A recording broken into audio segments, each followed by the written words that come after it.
शिवाजीराव भोसले या संदर्भात सर खूप छान म्हणायचे आणि ते विधान आपण सगळ्यांनी लक्षात घेणं गरजेचं आहे. ते असं म्हणायचे की दुधाचं रतीप घरी जाऊन टाकावं लागतं आणि वाईट काही प्यायचं असेल तर लोक स्वतःहून तिकडे जातात. त्यामुळं प्रबोधनाची ही पताका सर आपण खांद्यावर घेऊन जात असताना गर्दी करणाऱ्या माणसांच्या बरोबर पेक्षाही जास्त विचार करणारी कृती करणाऱ्या माणसांची गरज अधिक असायला हवी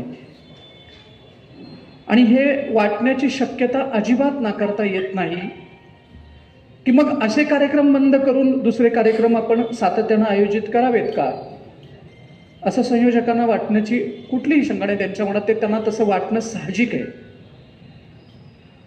पण माझं स्वतःचं या बाबतीतलं मत असं आहे, परिवर्तनाला सर कायम वेळ लागतो. एखादी चांगली गोष्ट घडायला देखील खूप वेळ लागतो. कदाचित याच्या अगोदर माझ्या समोर उपस्थित असलेल्या अनेकांनी तितक्या ताकदीचं आणि दर्जेदार व्याख्यान कदाचित ऐकलंही नसेल, ते त्यांच्यापर्यंत कदाचित पोहोचलंही नसेल आणि त्यामुळं कदाचित उपस्थितीला उशीर लागतही असेल. पण ही प्रबोधनाची पताका आपण सातत्यानं सुरू ठेवायला हवी या मताचं मी आहे. आणि तसं असण्याच्या पाठीमागचं देखील माझं स्वतःचं कारण असं आहे की मी 2021ला 70,000च्या नोकरीचा राजीनामा दिलाय.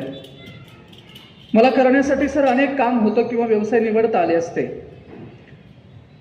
परंतु समाजात होणाऱ्या सगळ्या विध्वंसक घटनांना जर थांबवायचं असेल तर कुणीतरी कटू औषध घेऊन फिरलं पाहिजे. कुणीतरी या गोष्टी लोकांना शांतपणे समजावून सांगणं फार गरजेचं आहे आणि म्हणूनच ही पताका खांद्यावर घेऊन फिरतो आहे. मुख्य विषयाकडे येतोय. विषयाकडे येत असताना 2 महत्त्वाच्या सूचना देतो आणि मग विषयाला सुरुवात करतो. पहिली महत्त्वाची सूचना, संयोजकांनी जी ओळख करून दिली त्या ओळख वाचल्यानंतर ऐकल्यानंतर अनेकांच्या मनामध्ये ही शंका येण्याची शक्यता आहे की ओळखीतला माणूस हाच आहे का. तर वक्त्याची ओळख ही बायोडाट्यातून होताच कामा नये.